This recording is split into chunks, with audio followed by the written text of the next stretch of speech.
Titre étonnant de cette vidéo, Dieu ne guérit pas la bêtise. Et oui, il y a quelques années, j'ai été malade et j'ai eu pendant 2-3 ans la maladie de l'intestin irritable. Ce qui faisait que bien souvent après le repas, j'avais du mal à digérer, j'oscillais entre constipation, diarrhée, enfin je vous passe les détails, on va pas s'étendre là-dessus. Mais je me suis retrouvé même pendant près de 15 jours, pendant un été, je m'en souviens très bien, je regardais le Tour de France, j'avais rien d'autre à faire, j'étais assis et je ne mangeais presque plus rien, tellement j'étais affaibli par cet intestin qui ne voulait plus rien savoir de la nourriture.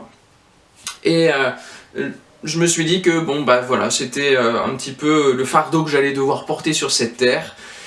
Et je l'ai pris sur moi. J'avais demandé dès le début à Dieu la guérison, mais voilà, je m'étais quelque part assis sur la guérison et c'était fini. Et au bout d'un moment donné, lorsque vous avez des douleurs qui sont comme des coups de poignard dans les intestins, ça fait hyper mal. Bien souvent, vous vous retrouvez sur le trône en train de prendre une serviette et de mordre dedans tellement la douleur est intense. Un soir, de la même manière, j'avais ces douleurs-là qui commençaient à venir. Et là, j'en avais marre de cette maladie. Tellement marre que j'ai proclamé un verset de la Bible qui dit que c'est par les meurtrissures de Jésus sur la croix que nous sommes guéris. Alors c'est quelque chose qui est écrit à l'avance, avant même que Jésus arrive, c'est une prophétie. Et j'ai proclamé cette parole-là, j'ai dit maintenant par tes meurtrissures je suis guéri au nom de Jésus. Cette douleur s'est instantanément arrêtée, stoppée, et j'ai été guéri de cette maladie miraculeusement. Je m'en souviens très bien, c'était dans mon lit à Bordeaux, et j'ai été guéri instantanément. Plus aucune douleur, alors que normalement devait se suivre le processus. Bref, guéri instantanément. Seulement, il m'arrive parfois d'avoir encore constipation, diarrhée, des douleurs dans le ventre. Pourquoi ? Parce que Dieu ne guérit pas de la bêtise. Si je fais un excès de gras, un excès de nourriture qui va venir dans tout mon estomac et qui il va pas digérer, il va pas contrôler la chose et ça va donner les mêmes symptômes. Oui, j'ai été guéri miraculeusement, oui, je n'ai plus cette maladie, je ne souffre plus de cette maladie, mais Dieu ne va pas guérir de ma bêtise, de manger trop et de ne pas faire attention à mon régime alimentaire d'une manière générale. Donc, je voulais vous dire ça pour vous dire que par rapport au coronavirus, Dieu ne guérira pas la bêtise que vous ferez peut-être de sortir et d'être imprudent par rapport à ce virus-là. Nous avons des consignes, nous avons des gestes à appliquer, nous avons un confinement à respecter, des règles à respecter, et ce n'est pas parce qu'on est chrétien que l'on n'est pas vulnérable à cette maladie. Et il ne faut pas tenter Dieu plus que cela, et parce que Dieu ne guérit pas la bêtise. Nous avons des consignes, des autorités à respecter, et la Bible nous encourage à les respecter.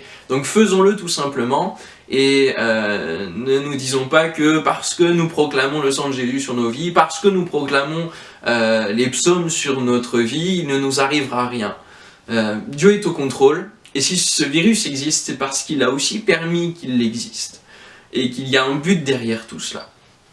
Donc, ne tentons pas Dieu vraiment comme cela, mais soyons conséquents, soyons de véritables chrétiens au final. Je voulais vraiment vous encourager à lire Ézéchiel chapitre 37, où il y a cette vision des ossements desséchés. Ézéchiel est envoyé devant une vallée où il y a plein d'ossements desséchés, et Dieu lui pose cette question, ces os pourront-ils revivre? Et la réponse d'Ézéchiel va être toute simple et bien humble, Seigneur éternel, tu le sais. Et nous ne savons pas qui pourra réchapper de ce virus, mais Dieu nous demande une seule chose, c'est de proclamer la vie sur ces os desséchés, sur ces personnes qui sont à la limite de la mort, que nous puissions proclamer la vie et proclamer les miracles du Seigneur. Nous ne savons pas, le reste appartient à Dieu, mais nous avons un pouvoir de proclamation au travers de la prière.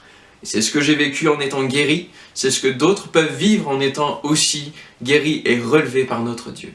Je crois véritablement que Dieu peut faire des miracles dans les salles de réanimation, là où il y a des personnes qui souffrent, où la toux est là présente, où les poumons sont pris. Moi je veux proclamer la vie parmi ces personnes qui souffrent. Et je vous encourage, je lance peut-être un appel à la prière pour que des miracles se passent, pour que Dieu pose sa main et manifeste sa gloire au cœur même de la détresse. Nous avons plusieurs témoignages de gens qui vivent des choses dans ces salles de réanimation et je pense qu'il nous faut nous lever pour prier pour cela, afin que le souffle de l'Esprit, le souffle divin puisse revenir dans ces personnes qui sont à l'agonie et que nous puissions continuer de prier et d'intercéder pour toutes ces personnes en souffrance parce que cela peut être dans nos familles, peut nous concerner tous. Voilà, que le Seigneur vous bénisse et il y aura de nouvelles vidéos. Chaque jour, il y aura un programme. Nous vous tenons au courant sur la page Facebook. N'hésitez pas à aller voir sur la page Facebook du réseau Oasis. Que Dieu vous bénisse.